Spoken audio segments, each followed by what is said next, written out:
Senza filtri né censure, la tua radio.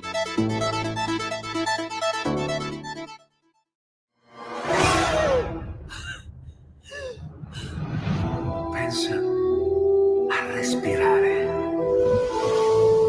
Ora abbandonati. Che cosa vedi? Luce, oscurità, l'equilibrio. È tanto più grande. È stato un risveglio. Hai sentito? Conosco una sola verità.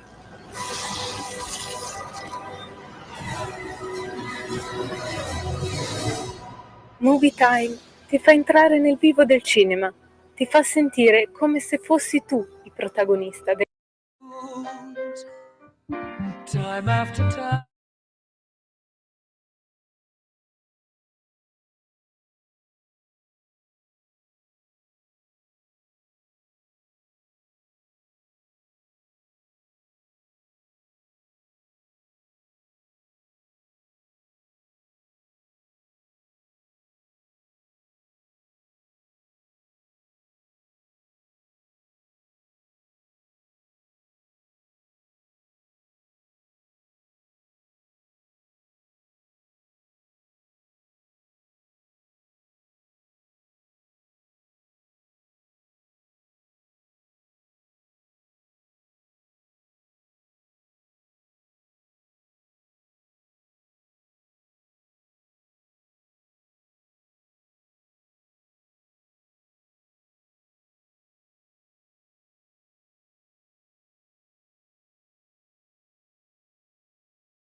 Per la prima volta dal 1976 Radio Libertà vince il microfono d'oro, l'Oscar della radio italiana, e lo vince grazie a Chilometro Zoom, condotto da Lorenzo Viviani e Antonino Danna. Auguri a tutti noi! Voi siete i campioni!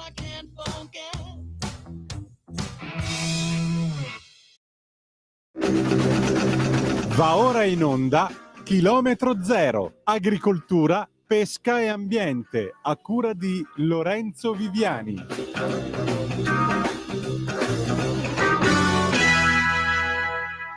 Lorenzo e Antonino, a voi la linea. Grazie Andrea, e siamo di nuovo qua in collegamento con voi su Radio Libertà con Chilometro Zoom. È circa una settimana che io e Antonino Danna non stiamo camminando a 50 centimetri barra un metro da terra da quanto siamo gasati. E qui con voi Lorenzo Viviani in collegamento da quel di Milano, invece periferia di Milano c'è il nostro amicone Antonino Danna. E che dire, Antonino, ci hanno premiato, non sanno proprio più chi premiare, devo dire la verità. Complimenti caro Antonino, complimenti alla regia, ma soprattutto fatemi dire congratulazioni a Radio Libertà. Magari l'ha vinto col programma più scapestrato, però è riuscito a vincere un premio che secondo me si meritava da secoli, dalla sua nascita. E fatemi dire, avrei premiato prima del nostro programma 1000 volte magari le rassegna stampa del nostro Giulio Cainarca, ma tutti i bei programmi che ci sono in questa radio. Quindi devo dire la verità, hanno premiato Chilometro Zoom, ma è un premio che deve essere veramente gustato a pieno titolo da tutta la redazione di Radio Libertà. Certamente, ma aggiungerei anche un'altra cosa. Questa radio purtroppo ha sempre scontato un certo stupido stereotipo in questi anni, e in particolare questo stupido stereotipo era che sostanzialmente noi fossimo una manica di trogloditi che probabilmente si esprimono a rutti e scorregge. Come vedete abbiamo vinto l'Oscar della radio, perché il microfono d'oro e l'Oscar della radio italiana è arrivato alla sua 14ª edizione, quindi non è propriamente, diciamo così, il premio della bocciofila all'angolo, con tutto il rispetto per la bocciofila, ci mancherebbe. Per cui l'augurio è che finalmente, considerato il fatto che noi sappiamo fare evidentemente per la giuria, che ringraziamo, sappiamo fare i programmi in tema di ambiente, ci auguriamo che l'anno prossimo Radio Libertà possa essere presa in considerazione per quello che è, cioè una seria radio che ha una seria programmazione, e quindi possa vincere un microfono d'oro in qualche altra categoria, perché vedete, non è il fatto che abbiamo vinto noi due e allora io sono andato in bagno, ho fatto come Lino Banfin al bar dello sport, mi sono pettinato con lo spazzolino e ho detto bello, bello, quando uno vince un premio diventa più bello, più bello. Giuari, ho fatto il giro, mi sono buttato... L'hai fatto perché mi ha mandato il video. Sì, Sappiatelo, ascoltatori, che Antonino Danna, la sera che abbiamo scoperto di aver vinto questo premio, mi ha mandato il video di Banfi, tanto per festeggiare, insomma. Certamente, e quindi morale della favola, voglio dire, soddisfatta questa esigenza, diciamo così, di vanità personale, resta il fatto che questo non è il premio che abbiamo vinto noi due. Questo è il premio intanto che ha vinto la radio, tanto per cominciare. E nel vincerlo, questo premio, è un premio che vincono i nostri ascoltatori. Perché, assolutamente sì. Certifica la qualità del lavoro che viene fatto in questa radio, ma non da me, da te, da Andrea, che voglio salutare, o da chissà chi, da tutti noi, che è la cosa più importante. Certo, Io ci tengo a rimarcarlo. Assolutamente sì.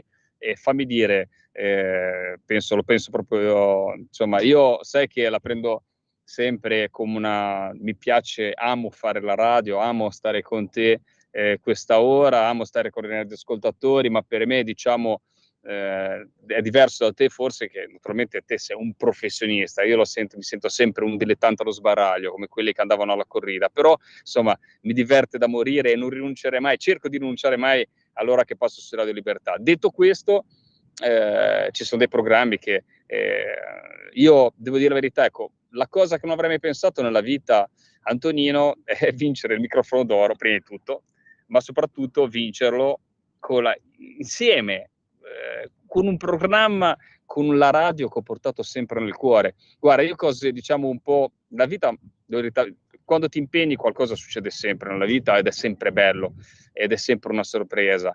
Ho avuto belle esperienze, ma quello di vincere il microfono d'oro con la radio che tu ascolti da quando sei un ragazzino e che ti ha svegliato tutte le mattine ed è il caffè della mattina, veramente la rassegna di Giulio, ma poi tutto il palinsesto quando riesco a ascoltarlo, quando sono in macchina, ecco, è una soddisfazione di quelle che, insomma, me la sono gustata perché sono quelle cose un po' da sogno, un po' da magia che a volte la vita ti riserva e non avresti mai pensato che ti nascondesse anche questa sorpresa. Quindi deve festeggiare la radio e naturalmente noi gongogliamo più. Bando alle ciance, però. No, fermo lì. Allora, okay. C'è una nostra ascoltatrice che noi dovremmo chiamare, come ci viene suggerito da Giulio Cainarca, che sì? Salutiamo, perché tra parentesi, se siamo qua a fare i cazzoni lo dobbiamo a lui, ma senti Andrea, io ti metto qua nella chat il numero di telefono della signora Carlina, perché la signora Carlina, eccolo qua, te l'ho mandata, adesso ti giro la foto su WhatsApp, la signora Carlina ha deciso, diciamo così, di cambiare, di modificare e perfezionare la nostra immagine spalla a spalla come in una fiction anni 80, sullo sfondo appunto di Radio Libertà. E allora, ecco, io ho mandato la foto, tra poco la proietteremo e la mostreremo. Ho paura. Cosa succede? È bellissima, bellissima, perché è veramente, veramente un'immagine straordinaria. E in particolare, insomma, è un'immagine che la giro anche a te, Lorenzo, già che ci siamo. Aspetta che vi giro l'immagine sia alla radio che a... Vedete, questo è anche il bello della diretta, anche perché la radio è una cosa molto francescana, per fortuna. Ti posso dire, mentre abbiamo questo momento di pausa, qua. Meglio... Cosa c'è? No, questo no, questo sì. Meglio questa della vostra, no? Fatta con microfoni a... Madonna, qua siamo ci ha photoshoppato in una maniera spettacolare. Bravissima Carlina, ma ora la chiamiamo. Carlina ci fai quasi spavento, Carlina, ci fai quasi spavento, perché hai proprio modificato l'immagine. Veramente, veramente, veramente complimenti. Signora Carlina, buonasera. Buonasera, auguri. Ma lei a tutti alla radio. Ben trovata. Bentrovati a voi, grazie della chiamata. Grazie a lei. Prego Lorenzo. No, ma lei è una professionista, è riuscita, diciamo, a photoshopparci così bene, metterci anche il microfono in mano. Grazie. La teniamo, quella abbiamo fatta era un spalla a spalla senza microfono. Lei è riuscita a farci comparire anche il microfono in mano, devo dire la verità che non è per niente male questa fotografia, ce la mettiamo da parte nell'album dei ricordi, sicuramente. Signore, è svenuta. I microfoni mancavano, è per quello che li ho aggiunti. La Grande, la ringraziamo. È stata bravissima. Le mandiamo un bacio, sì. Carlina. Va bene, buona trasmissione, grazie. Buona continuazione. A lei buon pomeriggio, grazie. Grazie. Adesso Antonino, l'ultima battuta prima di avere il nostro ospite, perché diciamo anche che è la nostra ultima puntata. Però l'ultima per questa stagione. L'ultima puntata dove decantiamo il premio, ragazzi, sono altri 1000 punti, fantastico. Antonino, sei il numero 1. Io mi arrangio.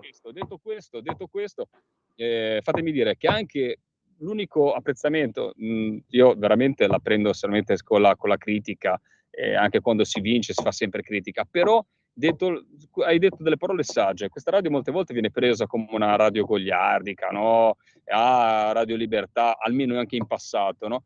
Invece è il livello anche degli ospiti e soprattutto degli ospiti che avremo anche oggi in collegamento e di quanto apprezzano parlare sulla radio e quando tornano a parlare su questa radio, perché si riesce a approfondire molte volte. Io spero che i nostri radioascoltatori non si annoino e cerchiamo di approfondire dei temi che magari non vengono detti neanche dalle radio nazionali, dalle TV media nazionali, ma soprattutto le approfondiamo bene e facciamo parlare gli ospiti e li teniamo in linea.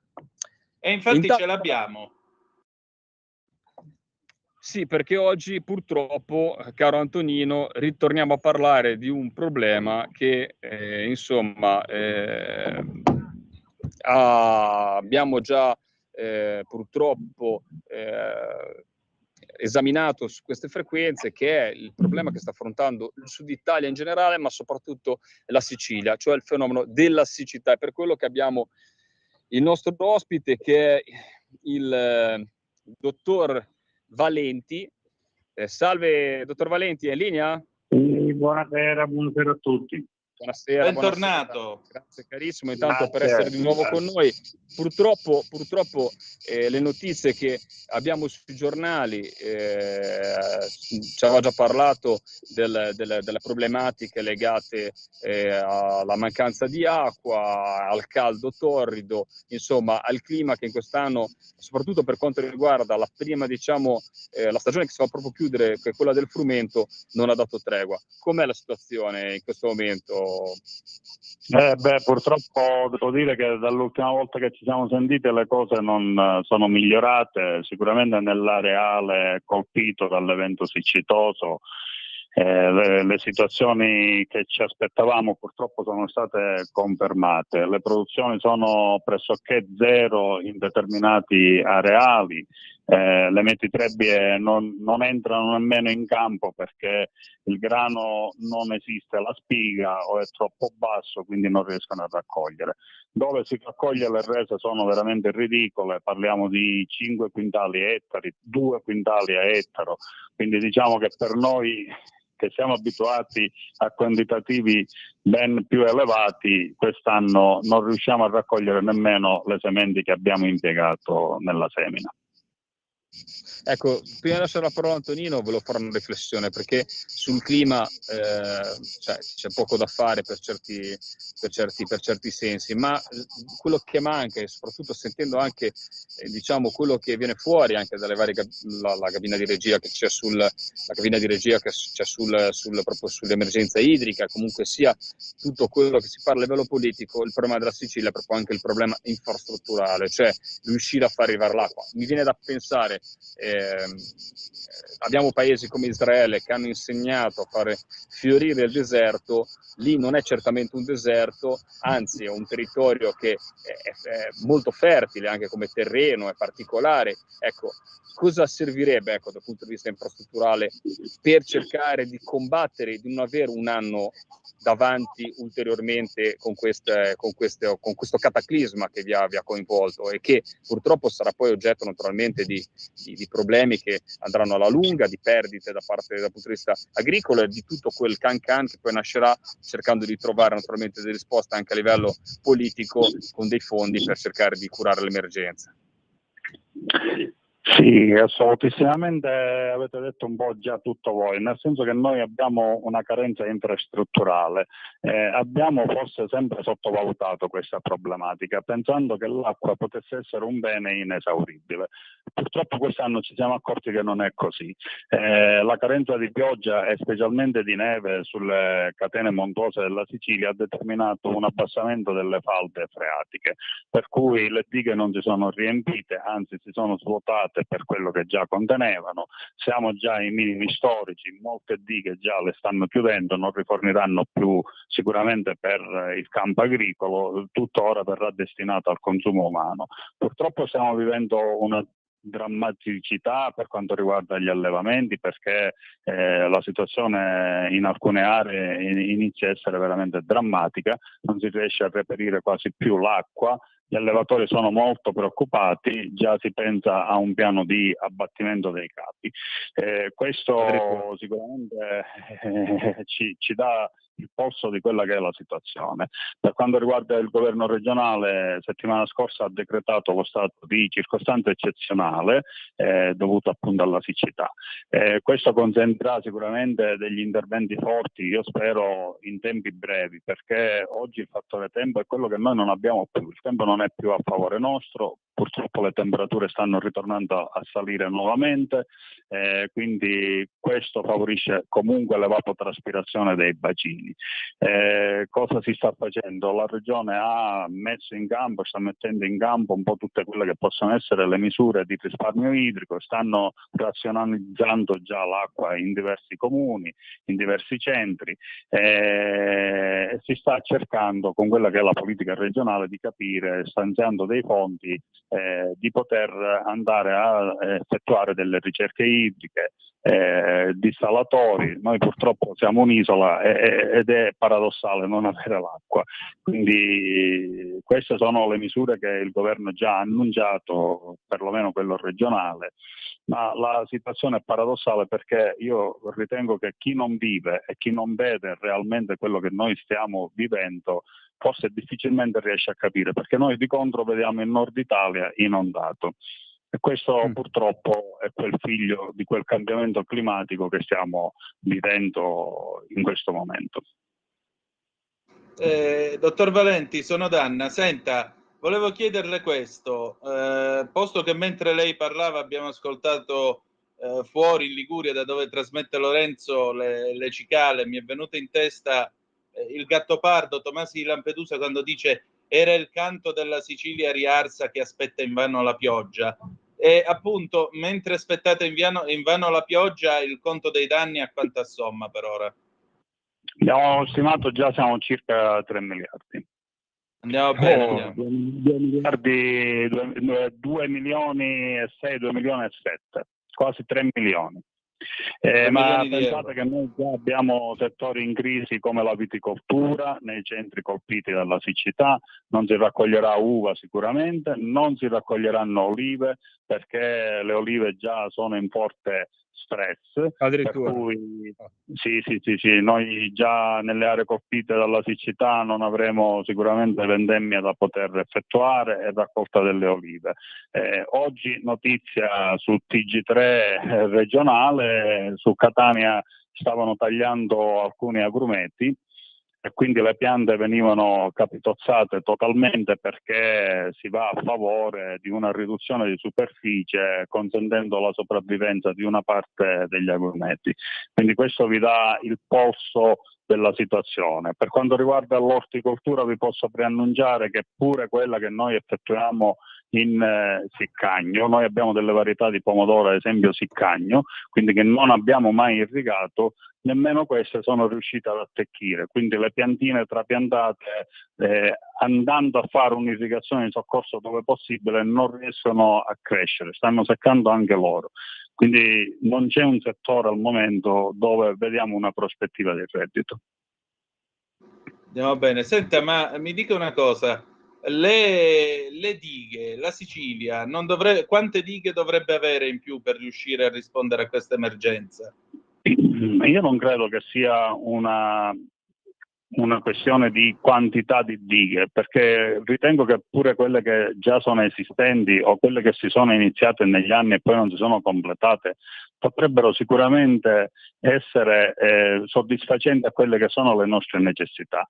Il problema a mia veduta è quella che queste dighe non sono state mai manutentate e quindi diciamo che il livello di acqua che loro riescono a immagazzinare sicuramente non è la capienza della diga per cui fu costruita.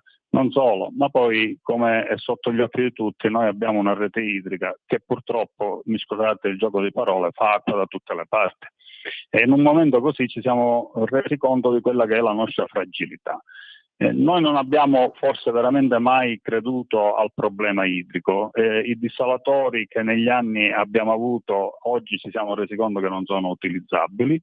E non sto a dire il motivo perché dico sinceramente non riesco a capirlo nemmeno io, però non sono utilizzabili. Abbiamo delle dighe che ora ci siamo resi conto hanno molto fondo sporco, quindi non sono state mai dragate, e le reti idriche, ripeto, ancora a brodo, tutto questo... Lo stavo per dire io, dottor, guardi, mi sono ritrovato a camminare lungo il largo per la Sicilia, sempre per girare, diciamo, prima di tutto le marinerie, però mi sono accorto più di una volta, mi hanno fatto proprio visitare queste opere monumentali, ma anche di, diciamo, insomma, di alta ingegneria, che poi magari manca poi la rete idrica. Viene il sorriso, ma è un sorriso amaro, proprio un sorriso proprio di come purtroppo il nostro paese, questa è proprio l'Italia peggiore, mi faccia dire, a livello proprio di paese, quando ci sono soldi dei contribuenti che sono stati spesi per dare delle risposte e poi veramente rimangono cattedrali nel deserto. Veramente una tragedia pensare che magari potrebbero, con la pianificazione, soprattutto senza arrivare sempre all'interno dell'emergenza, potevano dare una risposta e salvare tanti raccolti, e soprattutto mi viene da pensare la cosa tragica di dover abbattere degli animali. È sconcertante sta cosa qua.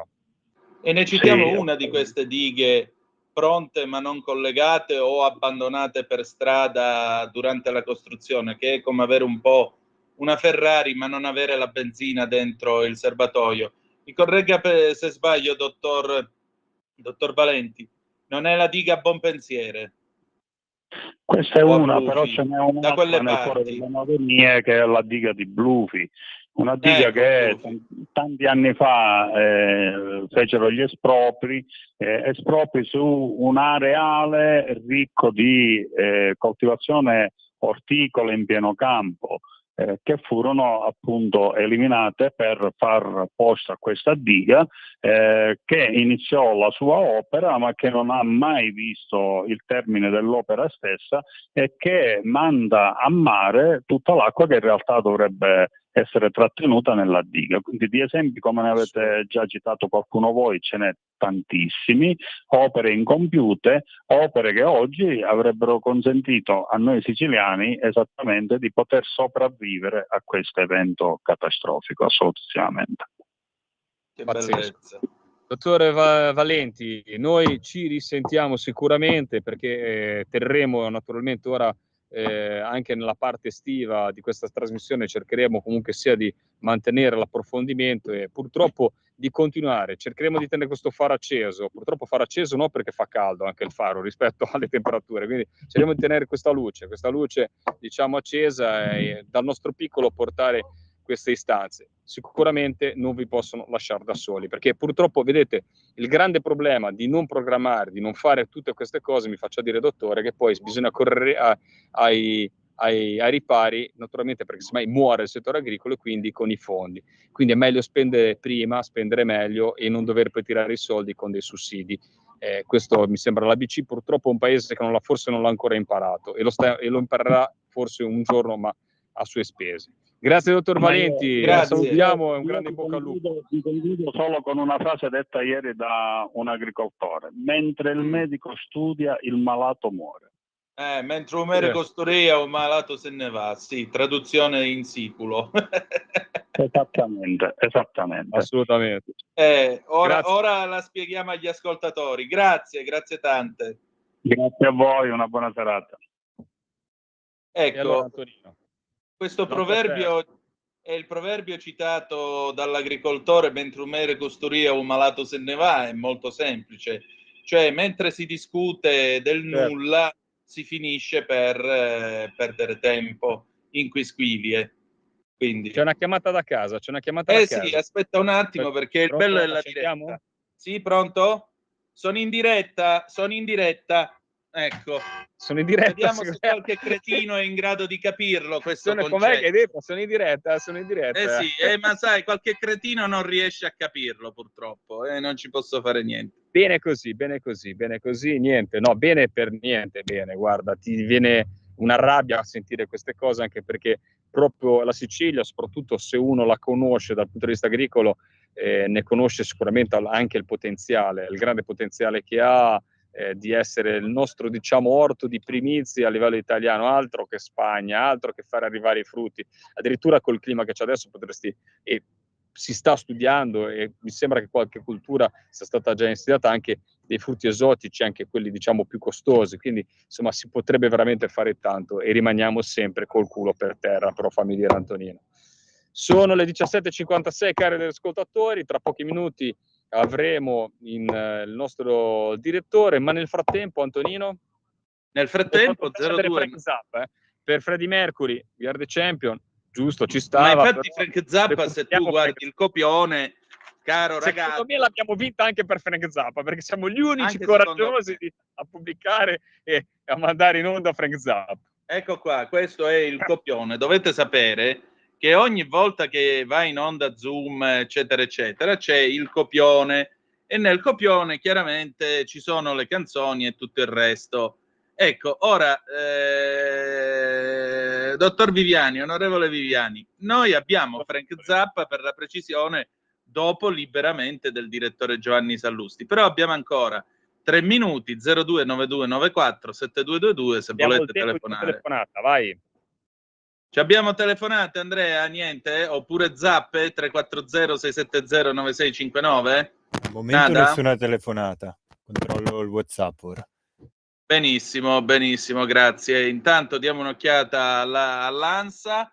La corsa alla Casa Bianca, Biden vacilla nel primo duello TV, i Dem valutano di sostituirlo, ma lo staff non abbandonerà. I funerali di Thomas, chiuso il parco dove è avvenuto l'omicidio, il delitto di Pescara. Ancora gli azzurri, bastoni con la febbre, differenziato per Di Marco, domani l'Italia affronta la Svizzera. Zerbi sulla Svizzera. Dovete sapere che io gufo le squadre avversarie dell'Italia. No. Poi ancora Consiglio europeo, von der Leyen vede Costa e Callas, saremo una grande squadra. A posto siamo, dalla padella alla brace. Un'ultima cosa, il caso del bambino finito nel pozzo a Palazzolo Acreide, come il povero Alfredino, un testimone racconta: il bimbo nel pozzo chiedeva aiuto, ha parlato con i genitori. Permettete un grande abbraccio alla famiglia di questo bambino. Lorenzo, prego. Niente, dopo questa notizia cosa c'è da dire? Sono quelle notizie che ti fermano il cuore, quindi insomma ci avviamo tristemente alla pubblicità. Bene. Dopo avremo un altro ospite che è il presidente di Conf Cooperative Puglia, il dottor Mercuri, che ci parlerà sempre del problema delle temperature, del clima e del problema del frumento in Puglia. Ah, benissimo, allora dobbiamo va bene, adesso ci pensiamo. Grazie tante, a tra poco. Avete ascoltato Chilometro Zero.